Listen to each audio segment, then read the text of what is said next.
ये वृंदावन बिहारी लाल की जय। पांच मिलकर के कोई भी कार्य संपन्न करते हैं, जैसे अधिष्ठान, कर्ता, करण, चेष्टा और प्रारब्ध हैं। केवल आत्मा से कोई कर्म नहीं होता। ये पांच जब मिल जाते हैं तभी कर्म होता है। फिर केवल जीव के ऊपर दोष क्यों रहता है?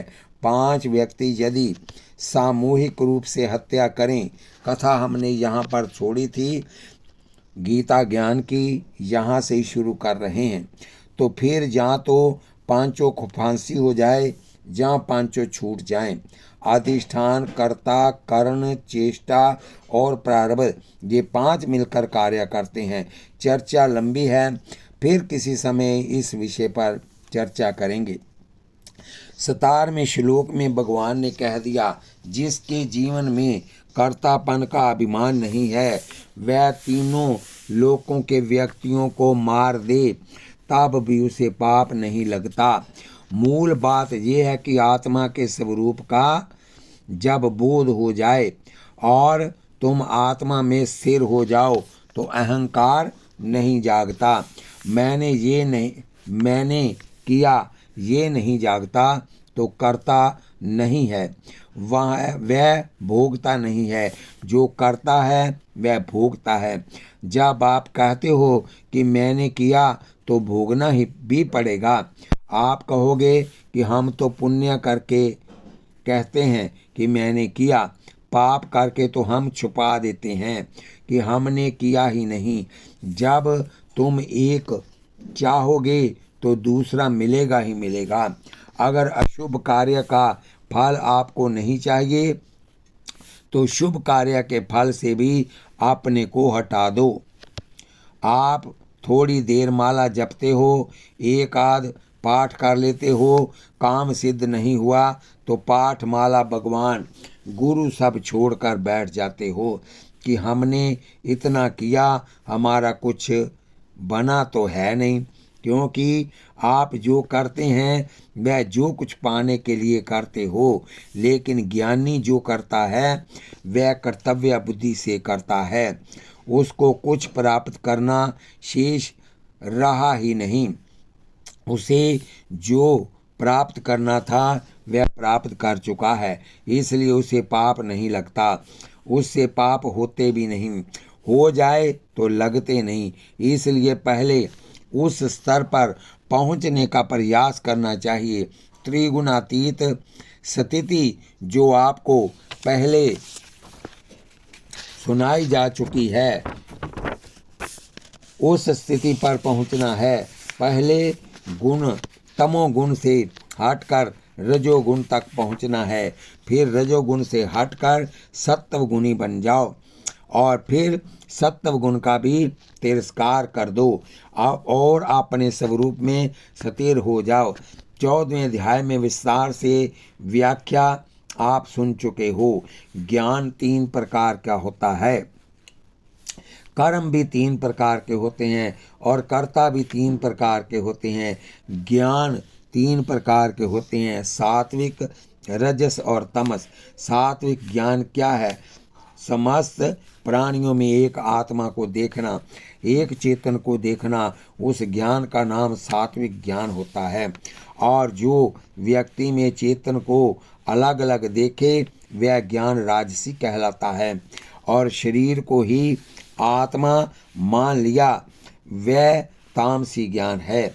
जो भौतिकवादी होते हैं वह शरीर को ही आत्मा मानते हैं, इसलिए उनका ज्ञान तामसी कहा जाता है।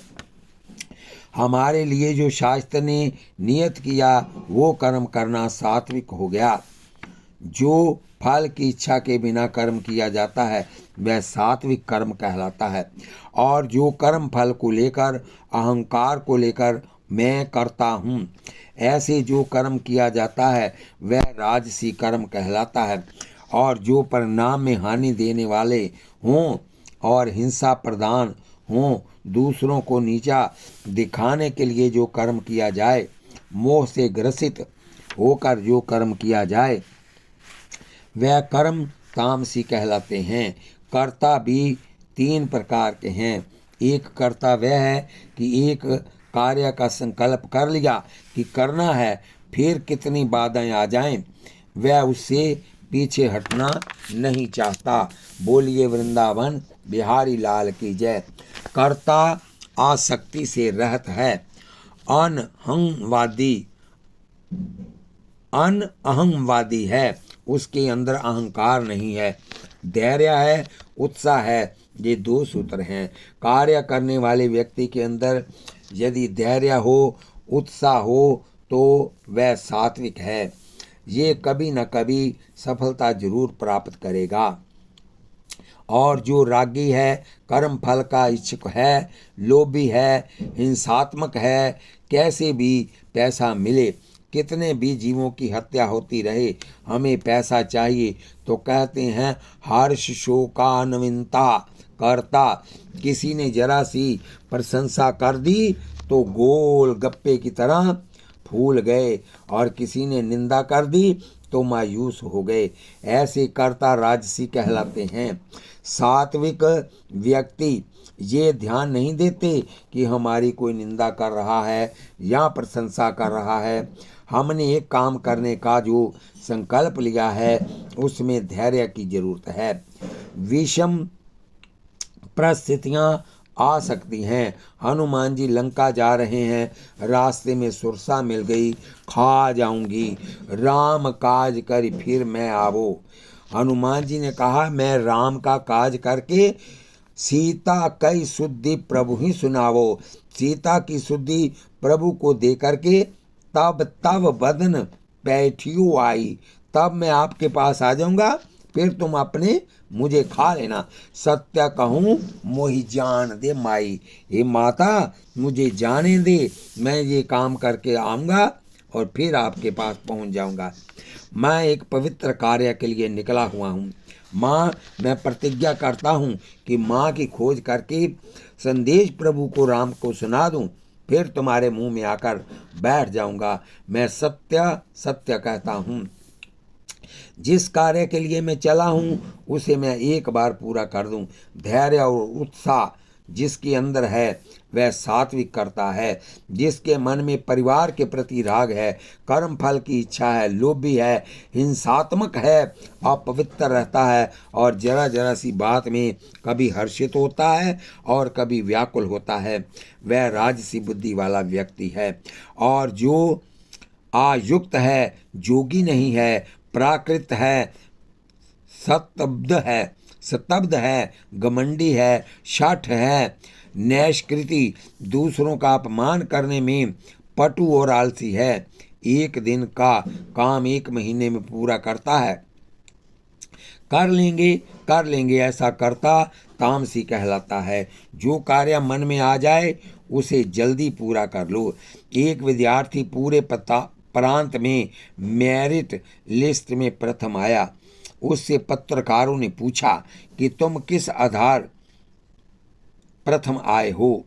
उसने बताया कि मैं प्रतिदिन का विषय तैयार करता था। आज अध्यापक ने मुझे जो विषय दिया उसे मैंने आज ही तैयार कर लिया, ये समझकर कि मेरी कल ही परीक्षा है। हमेशा मैंने परीक्षा को सामने रखा है। कल परीक्षा है, इसलिए आज ही तैयारी कर लो।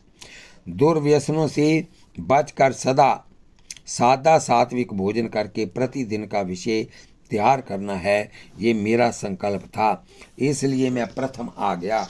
भगवान ने भी साथ दिया। और जो व्यक्ति ये सोचते रहते हैं कि अभी तो 11 महीने बचे हैं, 8 महीने बचे हैं, वह बेचारा मुश्किल से पास हो पाते हैं, नहीं तो फेल ही होते हैं। जो ये सोचता है कि अभी तो बहुत दिन है, कर लेंगे, वह तामसी करता। एक काम हमें करना है, हमें आज फुर्सत है, भले ही इसके लिए 1 महीने का समय है, शरीर भी ठीक है, आज ही क्यों नहीं कर लेते। हो सकता है कल और कोई विषय परिस्थिति खड़ी हो जाए और कोई समस्या आ जाए, शरीर साथ न दे, कानून बदल जाए, अफसर बदल जाए, कुछ भी तो हो सकता है। फिर 1 महीना हर रोज याद करोगे तो काम करना है। अरे इतना नाम जपो, इससे अच्छा है कि उसे पहले ही याद कर लो और बाद में नाम जपो। करना तो दिमाग में नहीं रहेगा ना, जो करना है उसे तत्काल कर लो। नाम जपने में देरी नहीं करनी। जहाँ भी बैठे हो, कैसी स्थिति में बैठे हो, गंदगी जगह पर बैठे हो, रेल में बैठे हो, बस में बैठे हो, बाथरूम गए हो, वहाँ भी नाम जपते रहना है। क्यों कि भगवान हर गंदी जगह को उसका नाम पवित्र कर देता है भगवान का। आप जो आलसी हैं, निकम्मे हैं, बैठे हैं, खा रहे हैं, गप शप लगा रहे हैं, करना है कर लेंगे, वह 1 नंबर के तामसी हैं। आप बुद्धि के 3 भेद भी सुन लो और धैर्य के भेद भी सुन लो। बुद्धि भी 3 तरह की होती है। एक बुद्धि राजा जनक जैसी है, जो राज्य का संचालन भी करते हैं, न्याय व्यवस्था करते हैं, लेकिन अंदर से परमात्मा के चिंतन में डूबे रहते हैं, स्वरूप चिंतन में डूबे रहते हैं। जिनकी बुद्धि इस ढंग की है कि कर्म कर रही है लेकिन अंदर से न्यूट्रल रहती है, कहीं अटैचमेंट नहीं रखती, अथवा सनकादिक शुकादिक शुकदेव जी जैसे सब छोड़कर निवृत्ति मार्ग पर परमात्मा के चिंतन में लग जाते हैं। परवृत्तिम च निर्वृत्तिम च, और हमारे लिए क्या कर्तव्य है और क्या अकर्तव्य है, हमें क्या करना चाहिए और क्या नहीं करना चाहिए, इस बात को जो बुद्धि ठीक ठीक जानती है वह बुद्धि सात्विक है। बंधम मोक्षम च या वेति, किन बातों से हमारा बंधन होगा और किन बातों से हमें मुक्ति मिलेगी, इस बात को जो अच्छी तरह जान ले और चल पड़े उसे सात्विक बुद्धि कहते हैं। बुद्धि सबकी एक सी नहीं होती। किसी की बुद्धि सिर्फ नोट कमाने में, किसी की सिर्फ पत्नी से प्यार करने में लगी है, किसी की बुद्धि शराब मांगती रहती है और किसी की बुद्धि कहती है भजन करना है। बुद्धि सबकी अलग अलग होती है। जिसकी बुद्धि बंधन और मोक्ष को जानती है, प्रवृत्ति और निवृत्ति को जानती है, कर्तव्य और अकर्तव्य को जानती है, सही निर्णय करती है, वह बुद्धि सात्विक होती है। और जो बुद्धि धर्म अधर्म कार्य अकार्य का सही निर्णय न कर पाए, कई लोग निर्णय लेने में बहुत समय लेते हैं, ऐसा करें या वैसा करें, ये ठीक है या वह ठीक है, ये जो बुद्धि में द्वंद्व रहती है तब रजोगुनी प्रवृत्ति की बुद्धि है। तत्काल निर्णय न ले पाना, सोचते रहना, ऐसे भी हो सकता है और वैसा भी हो सकता है, ये रजोगुनी बुद्धि है। और धर्म को अधर्म मान लेना, हर कार्य को उल्टा समझना, ये तामसी बुद्धि है। कागज में लिखो राम, दर्पण में देखो तो मरा दिखेगा। दर्पण अक्षर उल्टा दिखाता है। वैसे ही लोगों की तामसी बुद्धि जो है वह क्लब में जाना, मंदिर में जाना मानती है और मंदिर में जाना शराब खाने में जाना मानती है। वह कथाओं को, इन आयोजनों को पाखंड मानते हैं, व्यर्थ मानते हैं, समय की बर्बादी, पैसे की बर्बादी मानते हैं और क्लब में जाकर बोतल पीकर नाचना गाना कहेंगे कि आज तो बड़ा आनंद आया, आज तो स्वर्ग यहीं दिखाई दे गया। जो अधर्म को धर्म, धर्म को अधर्म, अच्छे कार्यों को गलत कार्यों के रूप में देखें और गलत कार्यों को अच्छे कार्यों के रूप में देखें, समझ लो उसकी बुद्धि तामसी है। माता पिता की सही शिक्षा को गलत माने और शोकरों की गलत बातों को सही माने, समझ लें इसकी बुद्धि तामसी है। माता पिता किसी को गलत राय नहीं दे सकते, लेकिन तामसी बुद्धि वालों को लगता है कि ये हमें गलत रास्ता दिखा रहे हैं। दोस्तों की गलत बातें उसे पसंद आती हैं। अरे भाई, दोस्त स्वार्थी हो सकते हैं पर माता पिता स्वार्थी नहीं हो सकते और वह गलत सलाह भी नहीं दे सकते। जो धर्म को अधर्म माने सारे कार्यों में उल्टा ही सोचते रहें, समझ लो कि उनकी बुद्धि तामसी है। एक धृति होती है। धृति का मतलब है कि किसी बात को पकड़कर अंदर धारण कर लेना। बुद्धि अलग है, स्मृति अलग है, धृति अलग है। सुनना, सुनकर उसे अंदर रख लेना, ना भूलना, उसको कहते हैं धृति। धैर्य स्मृति क्या है? सुना है, देखा है, बार बार दिमाग में स्मरण हो जाता है, वह है स्मृति। धृति भगवान के 3 प्रकार की बताई। जो धर्म को धारण कर ले, ईश्वर को धारण कर ले, महापुरुषों के वचन को अंदर ऐसा धारण करे कि कभी भूलने न पाए। एक बार 2 बार कोई अच्छी बात सुनी और सुनते ही उसे अंदर धारण कर लिया, वो सात्विक धृति है। और जो अर्थ और काम को तो धारण कर लेती है, धर्म और मोक्ष को छोड़ देती है, वह राजसी धृति है। एक व्यक्ति हमसे बोला कि महाराज, गीता आपसे सुनते हैं तो बहुत अच्छी लगती है और चाहते हैं कि याद कर लें, लेकिन याद नहीं होती। हमने कहा कि तुम्हारी किराने की दुकान में क्या क्या सामान है, तुम्हें याद है कि नहीं? बोले सब याद है। कि कौन सा सामान कितना है, किसका क्या भाव है और कितना उधार दिया, ये भी याद है।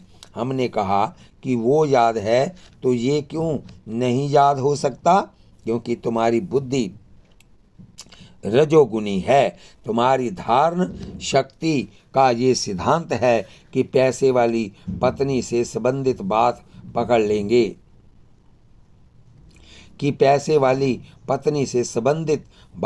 लेंगे, लेकिन परलोक संबंधी बात पकड़ में नहीं आती।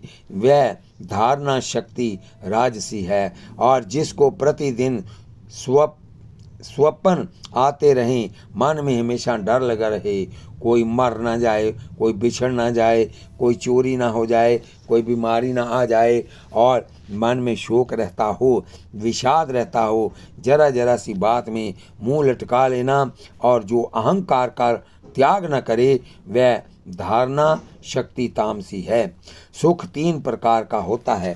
कीड़ी से लेकर ब्रह्मा तक सभी सुख चाहते हैं, सभी सुख के उपासक हैं। भगवान कहते हैं सात्विक सुख ही लेना चाहिए। रजस और तमस सुख तुम्हें दुख देने वाला होगा। सात्विक सुख कौन सा है? पहले जो दुख देता है और बाद में सुख देता है, वह सात्विक सुख है। बच्चा जब पढ़ता है तो पहले पढ़ाई में उसे दुख होता है, रात रात जागना पड़ता है, सुबह स्कूल जाना पड़ता है, स्कूल से आकर होमवर्क करना पड़ता है, कष्ट होता है ना। लेकिन यदि कष्ट सहन करके पढ़ लिया, अफसर बन गए, व्यास गद्दी पर बैठ गए, संत बन गए, फिर तो मौज ही मौज है, आनंद ही आनंद है। जो पहले दुख दे बाद में सुख दे, वह सात्विक सुख है। पूज्य गुरुदेव सुनाया करते थे कि लड़की जब नाक और कान सिदाती है तो पहले सुख मिलता है या दुख। मुंह में मिठाई भर दी और कान में सलाई डाल दी, छीदने के बाद भी जरा सी ठोकर लगी तो भी दर्द से तड़पती है। और जब शादी का समय आया, बड़े घर में शादी हो गई और हीरे की लौंग उसी नाक ने पहनी, हीरे के टापस पहने, दर्पण के सामने खड़ी हुई तो दुख मिला कि सुख मिला? नाक कान छिदाने में पहले दुख मिला, बाद में सुख मिला। दुनिया सर्दी में सुबह सो रही है और साधक सुबह 4 बजे उठकर ठंडे पानी में नहाकर ध्यान कर रहे हैं। एकादशी है, व्रत कर रहा है, भूखे रहने का दुख मिल रहा है, लेकिन जब उसका फल प्रकट हुआ तो उसे भगवत दर्शन हुआ, आत्म दर्शन हुआ और परमात्मा मिल गए।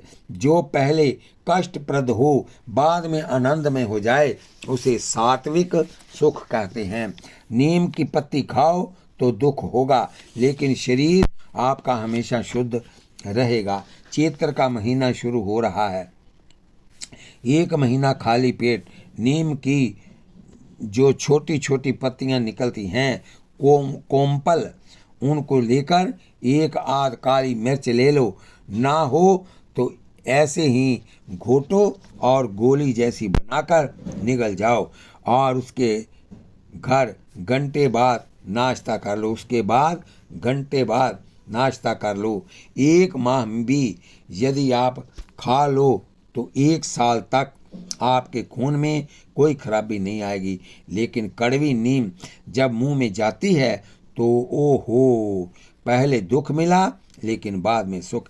एक व्यक्ति को कैंसर हो गया, बहुत दवाइयाँ की लेकिन ठीक नहीं हुआ। उसे कहा गया कि गोमूत्र पियो। जब गोमूत्र पीता तो उसे बहुत तकलीफ होती, लेकिन गोमूत्र ने उसके कैंसर को ख़त्म कर दिया। अब शरीर स्वस्थ हो गया है, अब सुख मिल रहा है कि नहीं।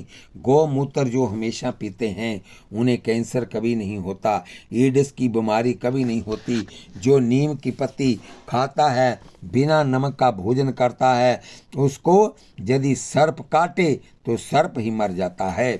जो वस्तु पहले दुख देती है और बाद में सुख देती है, वह है सात्विक सुख। इंद्रियां और विषय का संबंध होते ही यहाँ सुख का अनुभव हुआ, आगे चलकर वह जहर बन जाएगा। वह जिंदगी भर तुम्हें जलाता रहेगा। वह राजसी सुख है, इसलिए इससे बचकर रहना। कोई परम सुंदरी स्त्री निकली, कोई परम सुंदर पुरुष निकला और आंखों ने उसे गौर से देखा। आंखों को सुख तो मिला, पर उसको पाने की इच्छा जागृत हो गई, लेकिन वह चली गई या चला गया। बाद में अंदर चुभन होती रही।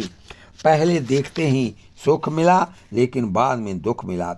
विषय और इंद्रियों का सुख तत्काल सुख देकर मार देता है। शास्त्रों और दार्शनिकों ने कहा, विषय और इंद्रियों के संग का सुख धीमा जहर है, जो धीरे धीरे असर करता है और अंत में जिंदगी को खत्म कर देता है। आप पश्चिमी सभ्यता ने लोगों को विषयों के लिए पागल कर दिया है। पत्रिकाओं में अर्धनग्न चित्र स्त्रियों के भरे पड़े हैं। देखने वाले बताते हैं कि पिक्चरों में बहुत गंदगी है। आज वासना को उभारा जा रहा है। विदेशी चैनल, विदेशी फिल्में हम भारतीयों के मन, दिल और मस्तिष्क को एकदम विकृत कर चुके हैं। हमारे शास्त्र कहते हैं कि वासना को दबाओगे तो सुखी रहोगे, और पश्चिमी सभ्यता कहती है कि भोग भोगोगे तो सुखी रहोगे। ये एकदम उल्टा है। लेकिन इतना ध्यान रखना, इतिहास इस बात का साक्षी है। रूस को जगत गुरु नहीं कहा, कनाडा, अमेरिका, इंग्लैंड जहाँ हाईलैंड को जगत गुरु नहीं कहा गया। अगर जगत गुरु कहा गया है तो भारतवर्ष को कहा गया है। सोने की चिड़िया और जगत गुरु, ये दोनों टाइटल भारत को मिले, और मनु जी ने अपनी स्मृति में घोषणा पूर्व कहा है, दुनिया में भेद होने वालों, ऐ दुनिया में पैदा होने वालों, अगर तुम जिंदगी को सुखी और शांत बनाना चाहते हो, आनंद से परिपूर्ण बनना चाहते हो, तो अपना लोक और परलोक बनाना चाहते हो, तो भारतवर्ष में पैदा हुए किसी विद्वान समझदार ब्राह्मण की शरण लेना। वह तुम्हें अपने चरित्र की शिक्षा देगा। और ये गीता का ज्ञान सारी दुनिया को सही रास्ता दिखा सकता है। आज दुनिया में सबसे ज़्यादा अनुभव किसी ग्रंथ का हुआ है तो बाइबल के बाद गीता का ही नंबर आता है। लेकिन बाइबल का इतना अधिक अनुवाद इसलिए हुआ क्योंकि उनका राज्य सारी दुनिया में था। पैसे के बल पर बाइबल का अनुवाद हुआ, जबकि गीता का अनुवाद सिद्धांत के आधार पर हुआ है। गीता सिद्धांत में सबसे ऊपर है। विवेकानंद विदेश गए, लोग प्रभावित हुए। ईसाइयों ने उन्हें नीचा दिखाने के लिए या मजाक उड़ाने के लिए किसी पुस्तकालय में उनका स्वागत किया और सबसे नीचे उन्होंने गीता रख दी। सबसे नीचे गीता, उसके ऊपर रामायण, उसके ऊपर कुरान शरीफ और उसके ऊपर बाइबल रख दी। वह अपने ग्रंथों की श्रेष्ठता बताना चाहते थे।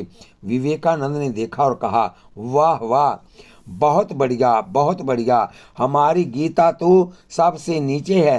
फाउंडेशन मजबूत हो तभी मकान खड़ा होता है। दुनिया के सारे ग्रंथों की फाउंडेशन गीता है। नीचे सिर हो गया उन लोगों का। हम इसे नीचा दिखाना चाहते थे, इसने हमें ही नीचा दिखा दिया। गीता का सिद्धांत ही दुनिया के हर ग्रंथ में है। वराह पुराण में भगवान कृष्ण ने स्वयं कहा है, गीता मेरा घर है, मैं गीता के आश्रित ही रहता हूँ और गीता ज्ञान के द्वारा ही मैं तीनों लोकों का पालन किया करता हूँ। हिंदुओं, तुम हिंदू तब कहलाओगे जब सारे धर्मों का फाउंडेशन गीता तुम याद करोगे और सुनोगे। आज आकाशवाणी वाले हमारे पास आए। उन्होंने कहा, हम आकाशवाणी केंद्र में से गीता के अध्यायों का जब तक प्रचार करते रहेंगे। हमने कहा, ये तो अच्छी बात है, लेकिन जो व्यक्ति क्रिकेट के खेल में सर्वदा अपरिचित हैं, उसे कमेंट्री सुनने में कभी आनंद नहीं आएगा। कमेंट्री सुनकर यदि कोई उछल रहा है, तालियां मार रहा है, इसका मतलब कि उसे क्रिकेट खेल का ज्ञान है, उसको गीता का पता ही नहीं। यदि आकाशवाणी से संदेश दोगे तो सुनने में असर क्या होगा। पहले गीता पढ़ाओ। BA पास करते करते विद्यार्थियों को योग्य विद्वानों के द्वारा गीता पढ़ाई जाए, उसके बाद समाचार का लाभ हो। और जो सुख पहले और बाद में दोनों ही समय दुख देने वाला हो, वह तामसी सुख कहलाता है। निंद्रा, आलस्य और प्रमाद से होने वाला दुख पहले ही भी दुखदाई, बाद में भी दुखदाई है। इसलिए तामसी और राजसी सुख को छोड़कर सात्विक सुख का अवलंबन लेना चाहिए। इस पृथ्वी में, स्वर्ग में ऐसा कोई जीव नहीं जो तीनों गुणों से युक्त न हो। शरीर प्रकृति से बनता है। सबके शरीर के साथ त्रिगुण तो होते ही हैं। भगवान कहते हैं, अर्जुन, मैंने 4 जातियां बनाई, और आज लोग कहते हैं कि जाति पाति मनुष्य ने बनाई। ये भगवान ने 4 वर्ण बनाए हैं। अगर कोई वर्ण न बनाता, एक ही वर्ण रह जाता, तो सारी दुनिया में नरक फैल जाता, बदबू फैल जाती, सब लोग उसकी बदबू लेकर ही मर जाते। 4 जातियां मैंने बनाई, 4 वर्ण मैंने बनाए। इसलिए नेताओं के बार बार कहने के बाद भी जातियां आज तक खत्म नहीं हुई। भारतीय संस्कृति दूसरों से अलग है। रूस में आम नहीं होता, लाख उपाय कर लो पर आम का फल वहाँ नहीं लगता। और अमेरिका में हाथी नहीं होता, अमेरिका की जलवायु हाथी के लिए अनुकूल नहीं है। रूस की जलवायु आम के लिए अनुकूल नहीं है। भारतवर्ष की जलवायु नास्तिकता के लिए अनुकूल नहीं है। यहाँ तो आस्तिकता से ही जीव आगे बढ़ सकता है। यदि भारतीयों को सुसंस्कृत, सभ्य और ईमानदार बनाना है तो धर्मनिरपेक्षता के आधार पर नहीं, बल्कि धर्म सापेक्षता के आधार पर बनाना है। ये बात आप अच्छी तरह से समझ लो। हमारा इतिहास 100, 200, 500, 1000 या 2000 वर्ष का नहीं है। हमारा इतिहास अरबों खरबों का वर्ष पुराना है, और तब से हम लोग मिलकर रह रहे हैं। ये विघटन के बीज स्वार्थी नेताओं ने बोए हैं। फूट डालो और राज्य करो, वोट लाओ, राज्य करो। भगवान कहते हैं कि अर्जुन, मैंने 4 जातियां बनाई और चारों के लिए अलग अलग कर्म बनाए। ब्राह्मण के लिए क्या कर्म है, सुनो जरा ध्यान से। शम, मन को समता में रखना। दम, इंद्रियों का दमन करना। तप, ब्राह्मण को हमेशा तपस्या करते रहना चाहिए। शौचम, उनको विशेष तौर पर पवित्रता का ध्यान रखना चाहिए। क्षांति, अपराध करने वाले को भी एक बार माफ कर देना चाहिए। अर्ज वम, मायने सरलता होनी चाहिए। ज्ञान, विज्ञान और आस्तिकता ये ब्राह्मण के सहज कर्म हैं। ब्राह्मण का शरीर भोग भोगने के लिए नहीं मिला, ब्राह्मण का शरीर कठिन तप करने के लिए मिला है। ब्राह्मण तो मरकर आगे चलकर सुखी होगा, जहाँ तप करता रहे। और जो ब्राह्मण होकर तप नहीं रहा, वह चंडाल के समान है। अब क्षत्रिय सुनो, ये कर्म क्या है? शौर्य, अपने देश और धर्म की रक्षा के लिए, अपनी संस्कृति और सभ्यता की रक्षा के लिए सिंह बनकर रहना। तेज उसके अंदर